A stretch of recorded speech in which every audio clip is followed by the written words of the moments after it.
తెలంగాణలో బీసీ రిజర్వేషన్లు అమలు కాకుండానే బీహార్ ఎన్నికల్లో కాంగ్రెస్ ప్రచారం చేసుకుంటోందన్న కేటీఆర్ వ్యాఖ్యలకు డి శ్రీనివాస్ కౌంటర్ ఇచ్చారు. బీఆర్ఎస్ అధికారంలో ఉన్నప్పుడు తెలంగాణ సొమ్మును పక్క రాష్ట్రాల్లో ప్రచారానికి వాడుకుందని విమర్శించారు.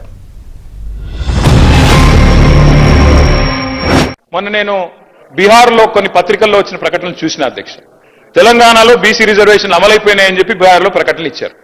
ఇదెక్కడ చూద్దాం అధ్యక్ష? అసలు ఇక్కడ రిజర్వేషన్ల గురించి ఇక్కడ చర్చ జరుగుతుంది. బీహార్లోనేమో ఎన్నికల ప్రకటనలు ముఖ్యమంత్రి గారు అట్లాగే డిప్యూటీ సీఎం గారు ఫోటో పెట్టి బీహార్లో మరి ఇక్కడి డబ్బంతా తెలంగాణ ప్రజల డబ్బు తీసుకుపోయి బీహార్లో పెడితే ఏమొస్తుందో మాకైతే తెలియదు అధ్యక్ష.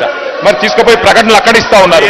మరి ఇక్కడ రిజర్వేషన్లు పాసే కాలేదు, పాస్ అయిపోయినట్టుగా మరి అక్కడ చెప్తా ఉంటే మాకు ఆశ్చర్యంగా ఉంది అధ్యక్ష. తెలంగాణ రాష్ట్ర సమితిని భారతీయ రాష్ట్ర సమితిగా మార్చుకొని తెలంగాణ ప్రాంత ప్రజలతో పేగుబంధం తెంచుకున్నది ఆ పార్టీ అధ్యక్ష. ఈరోజు భారతీయ రాష్ట్ర సమితి అనే పార్టీ పెట్టి తెలంగాణ సంపదనంతా కూడా ఇతర రాష్ట్రాల్లో దోషిపెట్టిరు సార్ అధ్యక్ష. పంజాబ్ లో పోయి చెక్కులు ఇచ్చినటువంటి చరిత్ర మీది. మీరా మా గురించి మాట్లాడారు అధ్యక్ష. మహారాష్ట్రలో ఒక్కొక్క మీటింగ్ కోసం 100 కోట్లు ఖర్చు పెట్టి ఒక సర్పంచ్ కూడా గెలవని పరిస్థితి ఆ రోజు బీఆర్ఎస్ పార్టీ అధ్యక్ష. ఈరోజు తెలంగాణ అప్పుల కుప్ప రాష్ట్రంగా మారిందంటే మీ ఆలోచన వల్ల. ఈరోజు 8 లక్షల కోట్లు అప్పుడే తీసుకుపోయినటువంటి పరిస్థితి అధ్యక్ష.